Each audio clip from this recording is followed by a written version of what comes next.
إن الحمد لله نحمده ونستعينه ونستغفره ونعوذ بالله من شرور أنفسنا ومن سيئات أعمالنا. من يهده الله فلا مضل له ومن يضلل فلا هادي له وأشهد أن لا إله إلا الله وحده لا شريك له وأشهد أن محمدا عبده ورسوله صلى الله عليه وعلى آله وأصحابه والتابعين وتابع التابعين ومن تبعهم بإحسان إلى يوم الدين. يا أيها الذين آمنوا اتقوا الله حق تقاته ولا تموتن إلا وأنتم مسلمون. يا أيها الناس اتقوا ربكم الذي خلقكم من نفس واحدة وخلق منها زوجها وبث منهما رجالا كثيرا ونساء واتقوا الله الذي تساءلون به والأرحام إن الله كان عليكم رقيبا. يا أيها الذين آمنوا اتقوا الله وقولوا قولا سديدا يصلح لكم أعمالكم ويغفر لكم ذنوبكم ومن يطع الله ورسوله فقد فاز فوزا عظيما. أما بعد فإن خير الحديث كتاب الله وخير الهدي هدي محمد صلى الله عليه وعلى آله وسلم وشر الأمور محدثاتها فإن كل محدثة بدعة وكل بدعة ضلالة وكل ضلالة في النار. Khawani bin a'azakumullah. Kita lanjutkan masalah yang membahas tentang perkara-perkara jahiliyah yang diselisihi oleh Rasulullah sallallahu alaihi wa ala alihi wasallam. Telah kita bahas beberapa perkara, di antaranya yang pertama adalah doa salihin, berdoa kepada orang saleh yang telah mati. Ini adalah perkara jahiliyah yang telah diselisihi oleh Rasulullah SAW, dan beliau melarang umatnya, melarang kaum muslimin untuk melakukan apa yang dilakukan oleh jahiliyah, yaitu memohon berdoa kepada orang-orang saleh yang telah mati. Yang kedua, at-tafarruq. Di antara kebiasaan jahiliyah adalah berpecah belah. Mereka menganggap rendah kalau diperintahkan untuk bersatu. Maka kebiasaan mereka adalah bercerai-berai dan berpecah belah. Tidak bisa dipimpin oleh satu pimpinan. Maka berkaitan dengan ini adalah perkara jahiliyah yang ketiga, yaitu tidak mau tunduk, tidak mau taat kepada seorang pemimpin. Ini masyarakat jahiliyah adalah masyarakat liar yang tidak pernah bisa dipimpin, dan mereka bangga kalau bisa menyelisihi penguasanya, bangga kalau bisa menentang penguasanya. Ini perkara jahiliyah pula yang Rasulullah SAW menentangnya dan mengajarkan kepada umat Islam untuk tunduk dan taat pada penguasanya, kepada pemimpinnya, selama penguasa itu masih muslim. Maka kezaliman mereka, kecurangan mereka, kejahatan mereka tidak membatalkan perintah tadi. Perintah untuk tetap dia tunduk di bawah kepemimpinannya, tidak boleh memberontak atau menentangnya. Maka perkara yang ketiga dari perkara jahiliyah juga diselisihi oleh Rasulullah sallallahu alaihi wa ala alihi wasallam, yaitu perkara menentang penguasa. Diajarkan kepada kaum muslimin untuk menjadi masyarakat yang terpimpin. Maka sekarang kita bahas yang keempat dari perkara-perkara jahiliyah, yaitu at-taqlid. Ar-rabi'ah, yang keempat dari perkara-perkara jahiliyah, annadina hum mabniyun ala usulin a'zamuha at-taqlid.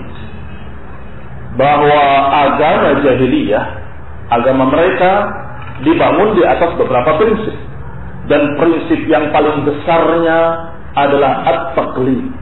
Ini prinsip yang dibangun di atasnya agama jahiliyah. Apa agama jahiliyah?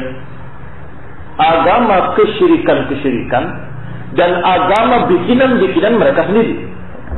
yakni agama yang dari satu sisi dia adalah syirik, agama kesyirikan, yang dilakukan adalah seremonial kesyirikan, upacara-upacara adat mereka untuk mempersembahkan berbagai macam persembahan kepada berhala, itu agama mereka.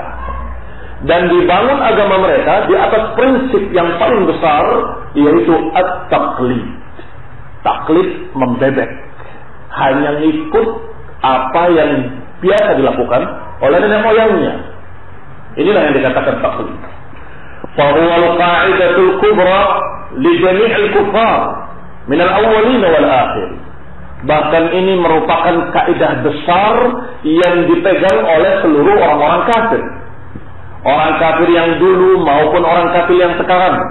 Orang-orang kafir yang awal maupun orang-orang kafir yang terakhir. Ini orang kafir yang dulu maupun orang kafir yang akan datang sama. Prinsip mereka yang terbesar adalah at-taqlid. Membebek dan ngikut dengan taklid buta tanpa ilmu, mengikuti apa yang biasa dilakukan oleh nenek moyangnya, oleh orang-orang sebelumnya. Allah Subhanahu wa taala berfirman tentang mereka. Sebagaimana di dalam surat Az-Zukhruf ayat 23 dan 24. Allah berfirman, "Wa kadzalika ma arsalna min qablika min qaryatin min nadhirin illa qala mutrafuha inna wajadna aba'ana 'ala ummatin wa inna 'ala atharihim muqtadun." Qala awalau ji'tukum bi ahda mimma wajadtum 'alayhi aba'akum qalu inna bima ursiltum bihi kafirun. Allah Subhanahu wa taala berfirman, "Wa kadzalika ma arsalna."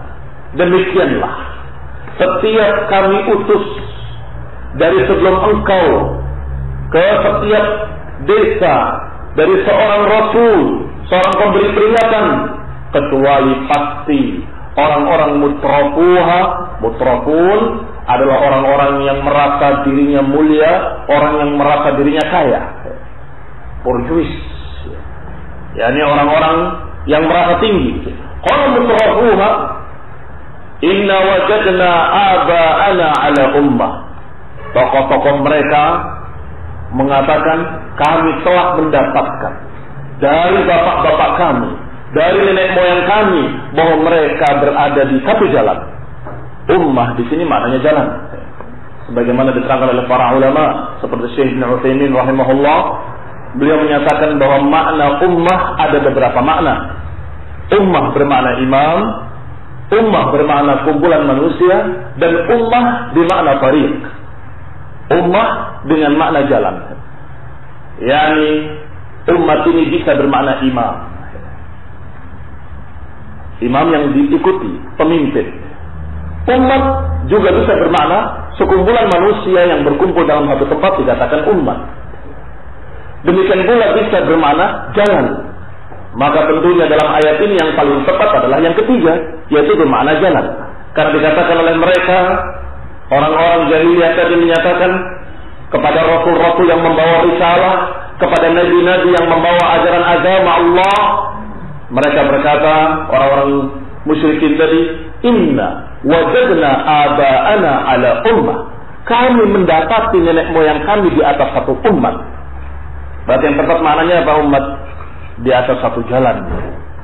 Bahwa kami mendapati nenek moyang kami berada di satu jalan, wa inna 'ala atharihim muqtadun. Dan kami di jejak-jejak mereka kami mengikuti. yakni kami berjalan di jalan nenek moyang kami. Kami berjalan di jalan yang telah dilalui oleh nenek moyang kami. Qala, maka dikatakan kepada mereka, awalau jitukum bi ahda mimma wajadtum alaihi aba'akum. Kata Rasulnya kepada mereka, bagaimana kalau ternyata yang kami bawa kepada kalian, yang aku bawa kepada kalian lebih baik, lebih bagus daripada apa yang kalian dapati dari nenek moyang kalian. Ternyata mereka tetap membangkang, tetap menentang Rasulnya dan berkata, inna bima ursiltum bihi kafirun. Sungguh kami terhadap apa yang kalian bawa, kami mengingkari. Kami kafir mengingkari apa yang kalian bawa. Perhatikan bagaimana umat-umat musyrikin, bagaimana kaum-kaum jahiliyah menentang nabinya. Bagaimana mereka menentang rasul-rasul yang Allah utus pada mereka. Alasan penentangan mereka adalah at-taqlid. Alasan penentangannya, kami mendapati nenek moyang kami berada di satu agama, di satu jalan, dan kami mengikuti mereka. Kemudian Rasulnya menerangkan pada mereka bahwa yang kami bawa ini agama Allah lebih bagus daripada apa-apa yang kalian dapati dari nenek moyang kalian. Kebiasaan, adat istiadat nenek moyang kalian itu tidak ada apa-apanya jika dibandingkan dengan apa yang kami bawa. Din, agama, tauhid dari Allah Subhanahu wa taala. Ternyata mereka tetap menentangnya. Tetap mengatakan inna bima ursiltum bihi kafirun. Kami terhadap apa yang kalian bawa kami mengingkari. Lalu tegas-tegas mereka menyatakan kami kafir terhadap apa yang kalian bawa wahai para rasul. Kami mengingkari apa yang kalian bawa wahai para nabi. Subhanallah, mereka mengingkari apa yang dibawa oleh para rasul hanya karena alasan taklid. Ini jahiliyah. Maka sangat menyedihkan kalau ternyata kebiasaan jahiliyah, bahkan kaidah jahiliyah, prinsip besar jahiliyah ternyata masih sering dipakai oleh sebagian kaum muslimin di masa kita khususnya. Yang kalau kita ingatkan dengan ayat-ayat Allah, kita ingatkan dengan hadis-hadis Rasul, jawabannya persis sama dengan jawaban mereka kaum jahiliyah. Jawabannya kalimat yang sama persis. Kami mendapati nenek moyang kami begini dari dulu. Kami mendapati bapak-bapak kami seperti ini. Kok tiba-tiba kami membawa ajaran baru? Ini bukan ajaran baru. Ini qala Allah, ini qala Rasul. Ini ayat dan hadis. Kami mengingkari apa yang kalian bawa. Pokoknya dari dulu nenek moyang kami sampai bapak-bapak kami sampai kami seperti ini. Tidak mau berubah.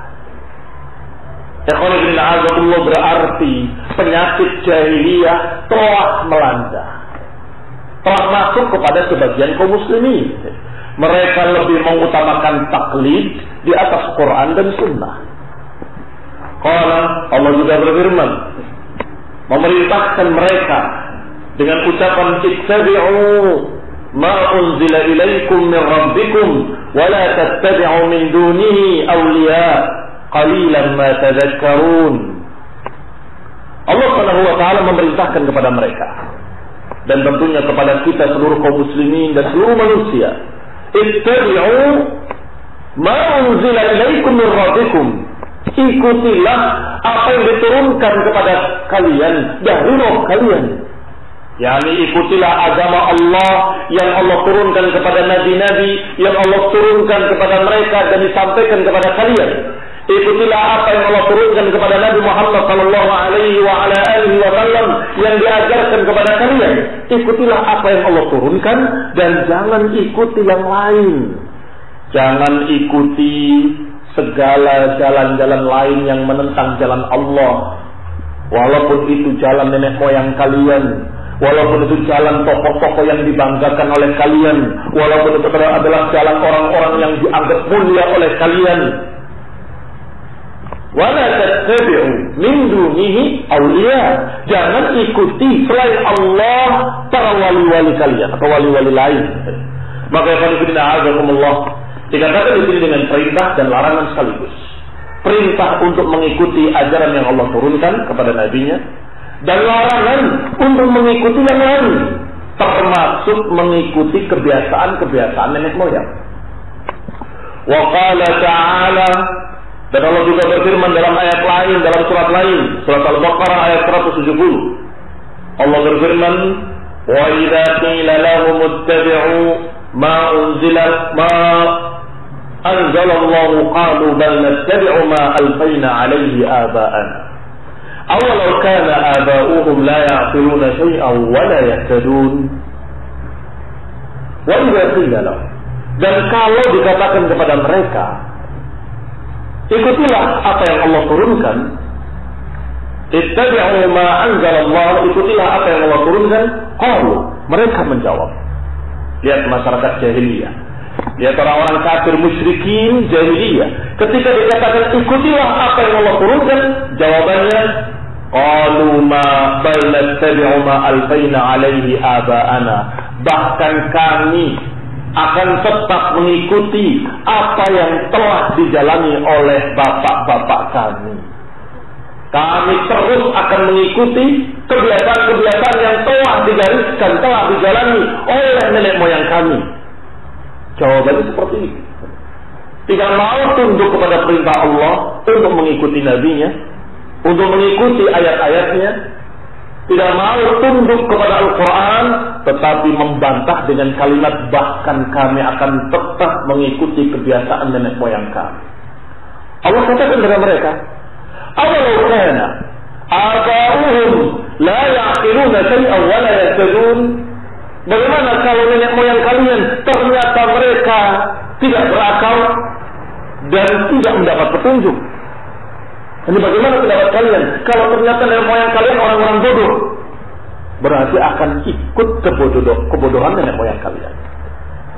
Bagaimana pendapat kalian kalau ternyata nenek moyang kalian dalam keadaan tidak mendapat petunjuk, ingin benar tapi salah? Bagaimana?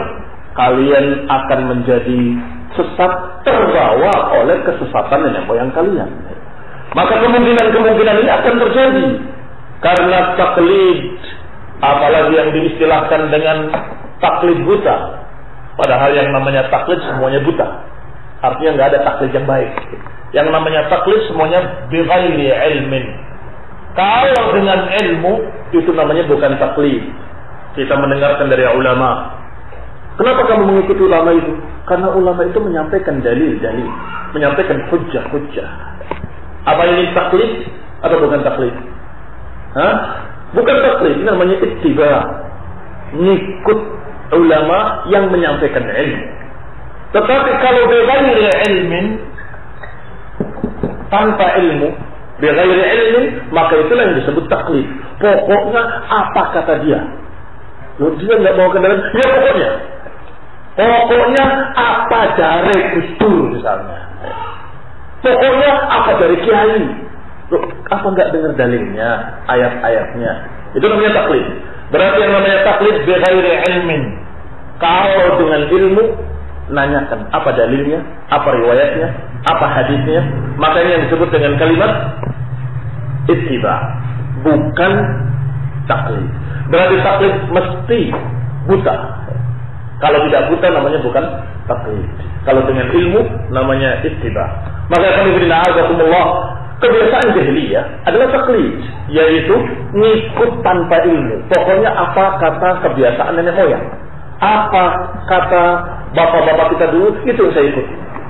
Maka Allah katakan dengan imkaniyah, dengan beberapa kemungkinan.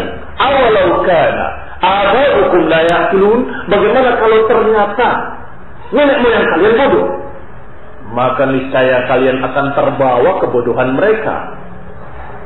Atau la yahtadun, bagaimana kalau nenek moyang kalian dalam keadaan tidak mendapatkan petunjuk, alias sesat? Oh, tapi kan orang mereka niatnya baik betul. Mungkin mereka niatnya baik, tetapi kalau tidak mendapatkan petunjuk, nyasar, maunya baik, tapi jalannya salah, akhirnya tersesat.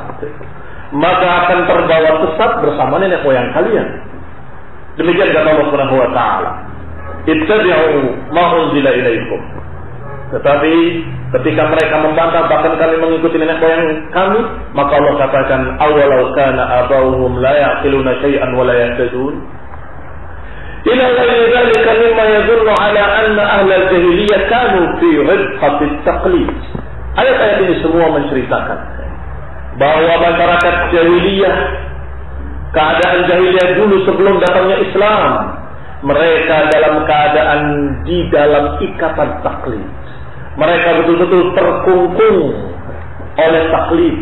Mereka hanya mengikuti apa yang biasa dilakukan oleh nenek moyangnya. La yuhakkimuna lahum ra'yan wa la yaziluna dzikran. Mereka tidak pernah memiliki pendapat-pendapat yang bijak. Yani ihkam itu memikirkan dengan sungguh-sungguh, enggak pernah. Malas untuk berpikir, pokoknya apa kata nenek moyang kita ikuti. Kenapa kamu kerjakan ini? Pokoknya kami dapati bapak-bapak kami begini, maka saya ikut. Tidak mau menggunakan akalnya, nggak mau menggunakan hatinya, dan nggak mau mereka untuk berpikir dengan jernih. Loh, ini untungnya apa, ruginya apa? Secara akal saja. Apa untungnya kamu memberikan korban-korban kepada berhala-berhala, kepada tempat-tempat keramat? Apa kaitannya? Kalau mau berpikir, tetapi mereka tidak mau berpikir. Mereka hanya mengatakan pokoknya kami mendapati nenek moyang kami begini, maka kami itu. Kenapa kamu letakkan kembang 7 warna di pojok rumah? Coba berpikir. Apa? Secara higienis justru menjadi penyakit. Karena itu akan membusuk dan keluar penyakit-penyakit. Apalagi keuntungannya? Dari sisi mana keuntungannya? Harumnya sebentar kemudian hilang. Maka berarti mereka itu betul-betul tidak berpikir sama sekali. Mereka hanya mengatakan pokoknya dari dulu nenek moyang kita meletakkan kembang ini di sini dan sesajen ini di sini, maka saya ikut. Dalam keadaan tidak tahu untungnya apa, ruginya apa. Dalam keadaan tidak tahu hukumnya apa. Apalagi secara agama. Apa dalilnya dari Quran dan Sunnah? Apa hujahnya?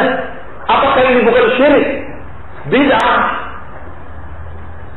La haula wa la quwwata illa billah. Mereka sama sekali tidak mau bertanya dan tidak mau berpikir. La yuhakkimuna lahum ra'yan wa la yushghiluna fikran. Falidzalika tahu. Oleh karena itu mereka dalam keadaan yatihun, tersesat, dalam keadaan tidak memiliki petunjuk, tersesat di audiyatil jahalah, tersesat di lembah kebodohan. Wa hakadha kullu man salaka maslakahum. Demikianlah setiap orang yang berjalan di jalan mereka, berpendirian seperti pendirian mereka, dan mereka berprinsip dengan prinsipnya jahiliyah, maka mereka akan terjatuh ke dalam hal yang sama, yaitu tersesat di lembah kebodohan. Siapapun, dari zaman apapun, walaupun zamannya sudah zaman modern, tetapi ternyata ada mereka-mereka yang masih menggunakan kebiasaan jahiliyah, tidak mau berpikir dengan otaknya, nggak mau berpikir dengan hatinya, dan tidak mau bertanya apa dalilnya, hanya mengikuti kebiasaan nenek moyangnya. Fahadhihi jahiliyah yang akan menyesatkan mereka dan memasukkan mereka ke dalam lembah kebodohan. Fi ayyi asrin kan, di masa manapun. Demikian ikhwan fillah a'azakumullah, masalah jahiliyah yang keempat. Kita lanjutkan insyaallah nanti yang kelima, tentang iqtida bil ilmi al-fasiq atau al-'abid al-jahil fil 'alim al-fasiq. Kebiasaan jahiliyah yang berikutnya nanti adalah ngikut orang-orang yang dianggap ahli ibadah padahal bodoh, atau mengikut orang yang dianggap berilmu tetapi ulama su. Ini juga kebiasaan dari kebiasaan-kebiasaan jahiliyah yang akan kita bahas insyaallah pada kajian yang akan datang. Bismillah. Subhanakallahumma wa bihamdika, asyhadu an la ilaha